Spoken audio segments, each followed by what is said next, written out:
Steve here, stevesuggests.com, and here I am with a video at last. It's taken a while, and so I'm going to sort of explain today how I am here in Angeles City in the Philippines, having previously sort of expressed most of my interest to be in Thailand. So what made the decision easiest was in early February, when the decision was made by the Philippine authorities that they were going to open up. I think it was about the 10th or the 15th of February for people that were fully vaccinated, which is actually a category I fit into. So I was obviously pretty happy with that, and it was going to be easier than coming to Thailand. Plus it was a country that I've not visited before, so that seemed to be another good reason for coming here.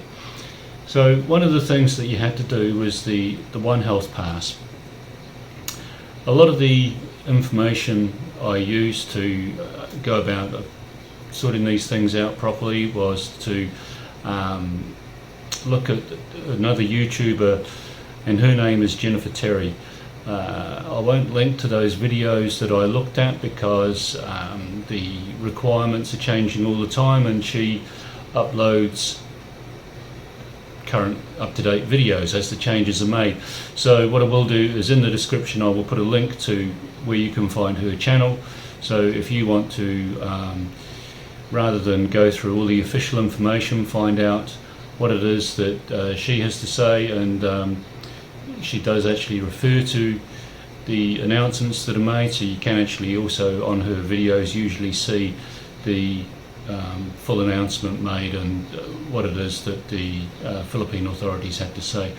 So at the time that I made this decision, Thailand was still far more difficult to get into with regards to checking with testing on days 1 and 5 and being in designated hotels and things like that.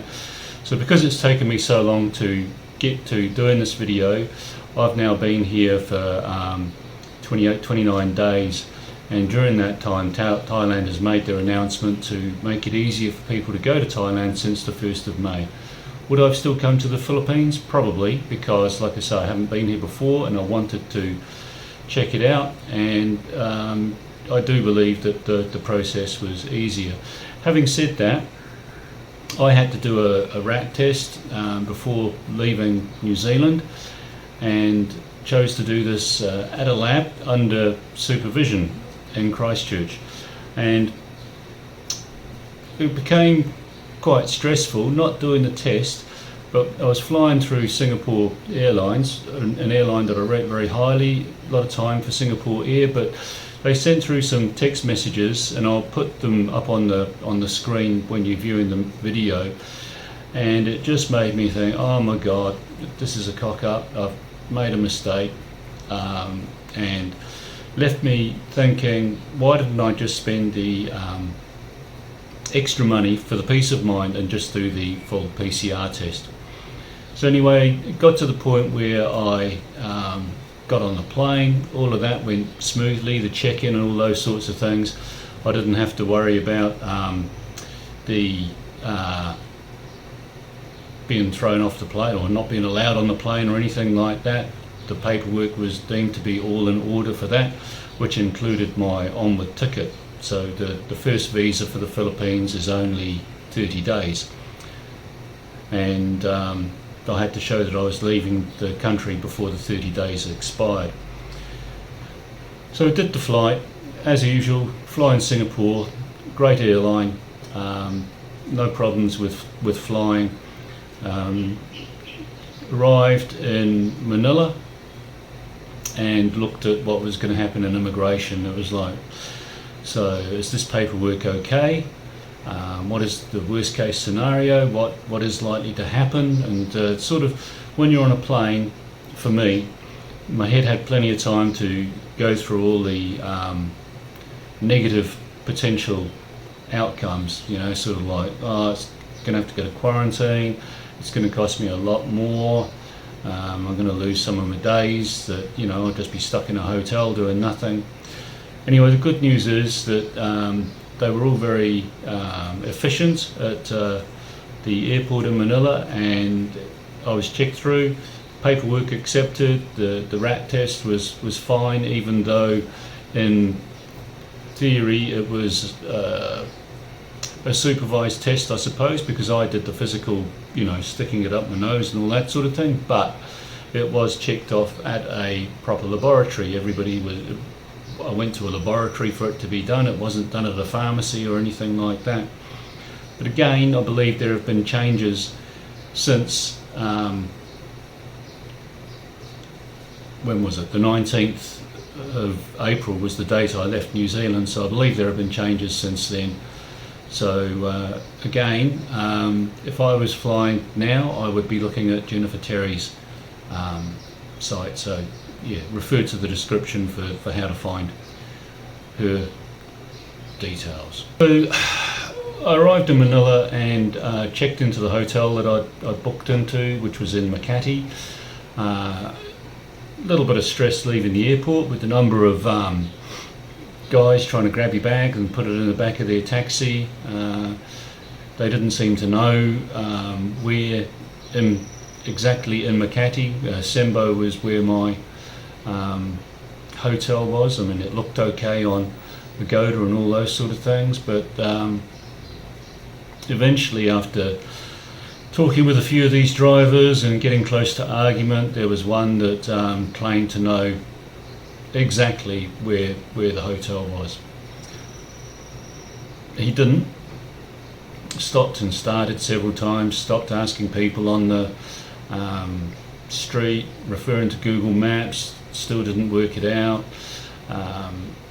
But anyway, I'm here now, so you must have guessed that I got through in the end. But the problem was that the next day when I wanted to go out after sleeping, I put the Grab app on my phone, expecting to use Grab to get around places, and it just wouldn't work.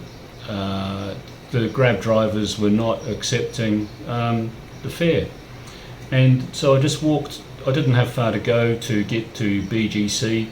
It was about 10 minutes walking, I guess. But what I noticed is around Uptown there was a lot of people being dropped off by taxi. So again, I tried to get a Grab.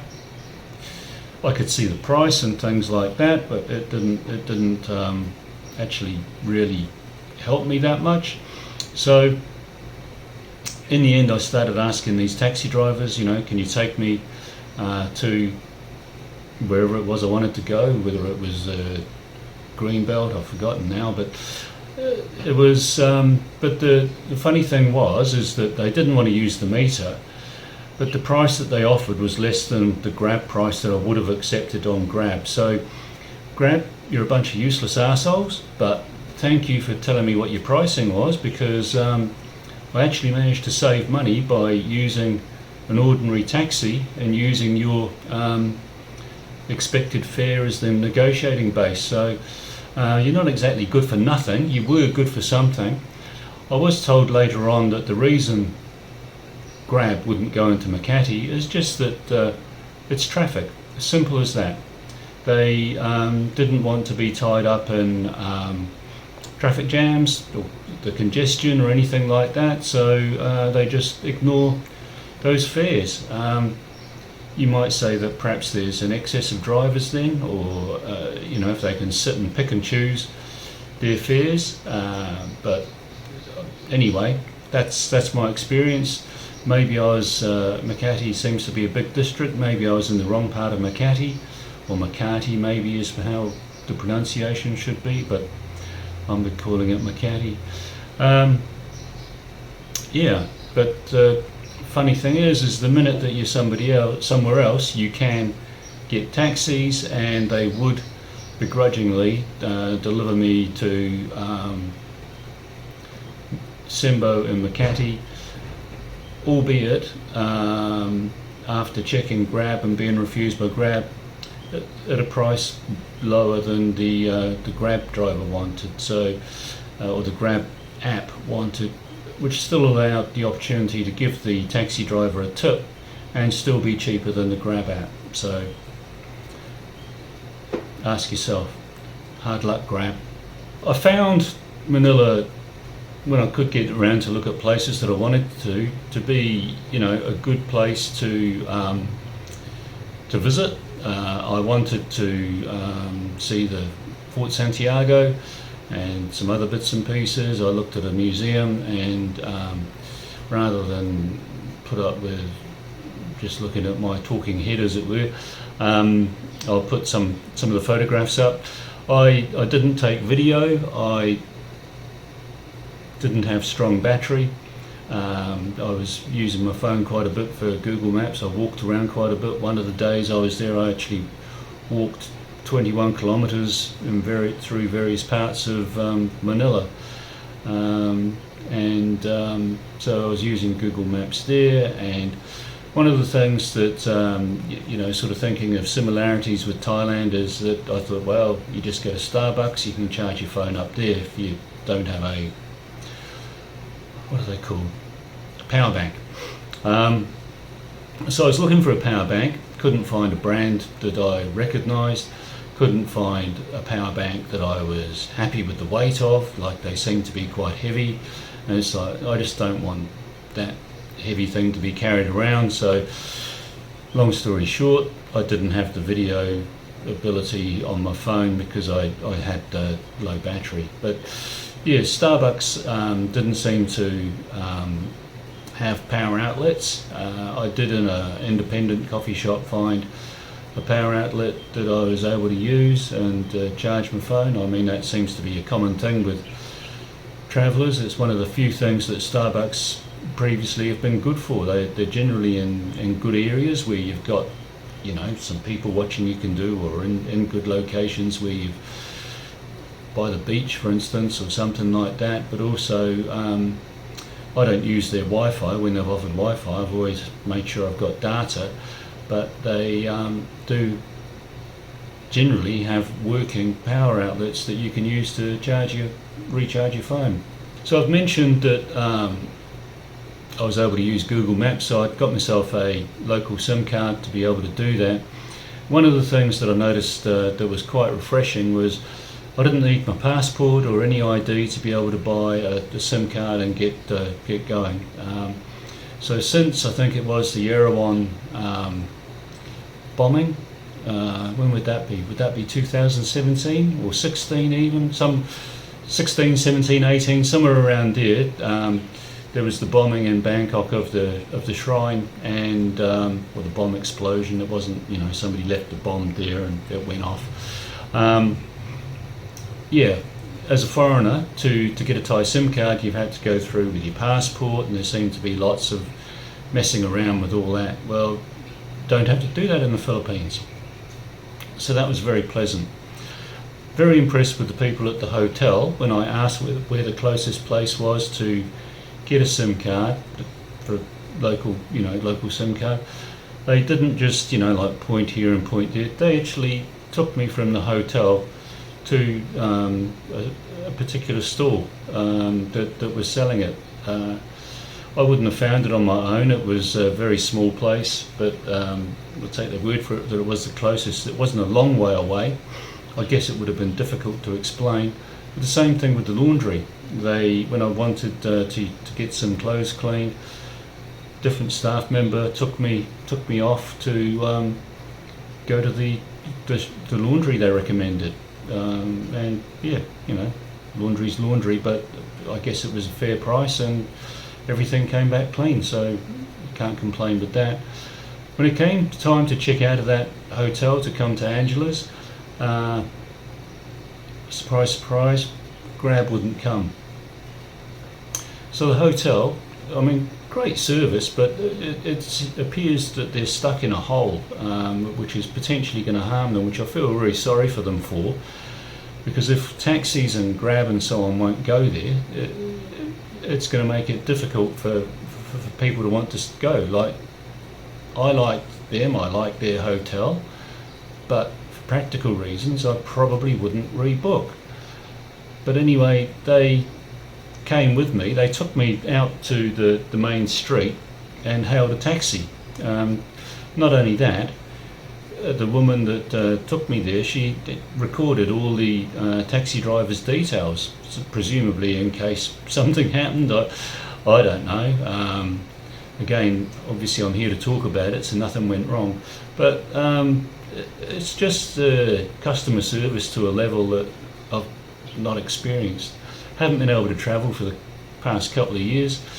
So when you talk about customer service in New Zealand, it's basically dead in my opinion.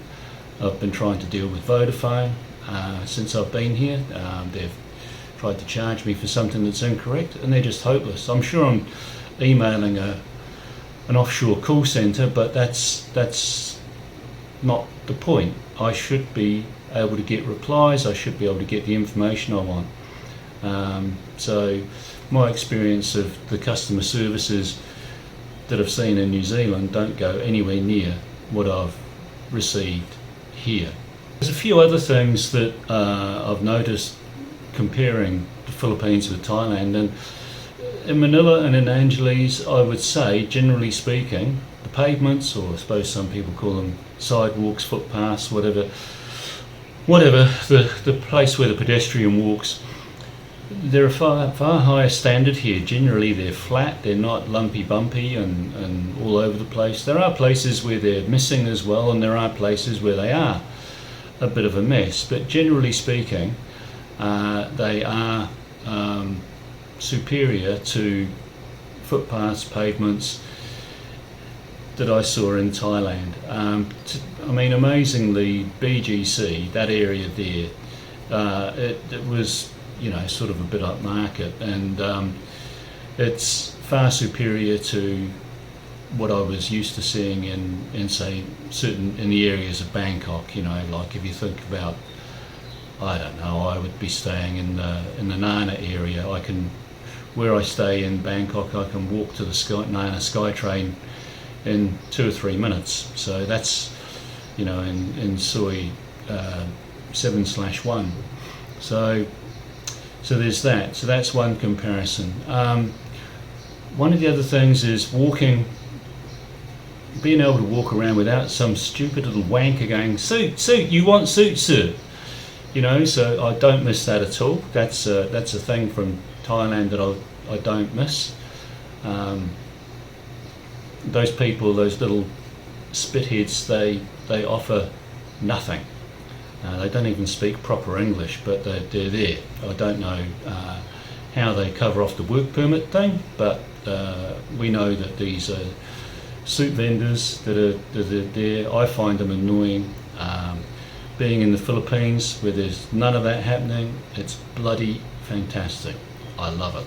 I actually think it gets hotter here earlier in the day. I feel that, well, checking on my phone, it's been 30 degrees before 9 a.m, 30 degrees Celsius, and my recollection of being in, say, Bangkok was it's sort of 25 degrees around that time, 26, 27. You know, it's not until 11, 12 that it started to getting closer to 30. I could be wrong, of course, because it's been so long since I've been able to travel. So that's just one of the things. There's so with the heat, you know, you want water to stay hydrated and so on, and I just felt that there's less convenience stores around here. In Thailand there seemed to be a 7-Eleven or something everywhere. I don't feel that there's quite so many here. I felt that, you know, in Thailand I'm feeling, you know, a little bit dehydrated, I need some water, I can get to a 7-Eleven within steps, it seems. Here you've sort of got to go looking for it a bit more. When it comes to food, I think that eating out is maybe a little bit dearer. There's not really the street food experience quite the same as what I found in Thailand. Again, I might be able to find something a little bit different after hunting around in some different areas, but the only street food I've found has been cold. I don't want a cold fried egg and sausages and rice. I didn't know it was going to be cold when I ordered it, so I ate it, and it was, you know, it was okay, but it would have been nicer if it had been warm. You know, you can get on the street in Thailand, you can get a pad Thai, Penang krapao, pad krapao, anything. But you can't seem to buy on the street that I've been able to find so far the same sort of foods that you have to go into a restaurant for. So there's the convenience factor, so you've got to go hunting around to find somewhere that you want to eat at. There's no shortage of fast food places, which, you know, if you want a burger, but I didn't come here to eat burgers, and there's several of the international chains available to buy burgers, as well as the Philippines' own Jollibee, but Jollibee, not Bean, and yeah, I'd prefer to be tasting the local food. I have eaten Thai food here, and some Indian, and actually a lot of Mexican, but that's just because to get fed, I felt I needed to go to a restaurant. Something I have found a little bit annoying here is what I would call upselling. So you go to a restaurant and maybe you've seen a special and it includes a drink, and I'm thinking in particular of, I went to a place called Tokyo, Japanese food, and it came with some red iced tea or something like this, and I was asked did I want the drink with it, and I said, well, I've ordered the special, it comes with it. And it's like, yeah, and then it's sort of, do you want to upgrade the size or something, and all of a sudden you're not getting the special. And I have been to, say, Jollibee and ordered a burger and ordered a meal deal, but it's not, there's always the, do you want the larger drink, do you want this, all these things that take it outside of what it is that's being offered. And so, you know, I've made a choice based on how hungry I feel and all that sort of thing, and when I look at what I've got, it's like sometimes that's more than I wanted, and you end up paying for it. You know, it's you've been charged for it. So that's just maybe an experience on my part. Maybe I need to say I want that meal and exactly that meal, or something else. But that's something that didn't appear to happen in Thailand. You know, it seemed that the expected portion was what you ended up with in front of you. So yeah. Anyway, probably a longer video than it needed to be. The photos that I've put up, that's just, you know, not so as you don't need to go to those places. The museum and what was the other one going to be? Fort Santiago. It's just a taster. I recommend going to both of those places. So it's just an example of some of the things that you can see. There's lots of history. There's about Rizal, about the Spanish occupation, the American occupation, the politics that were going on at the time. There's lots of great information to find out about there. I've also taken a short trip over to Subic, where there were things that I was never taught about in school, about the Japanese and the hell ships and things like that, because of course the Japanese occupied the Philippines during World War II. But anyway, let's leave it there, and we'll catch you in the next video. Okay, bye.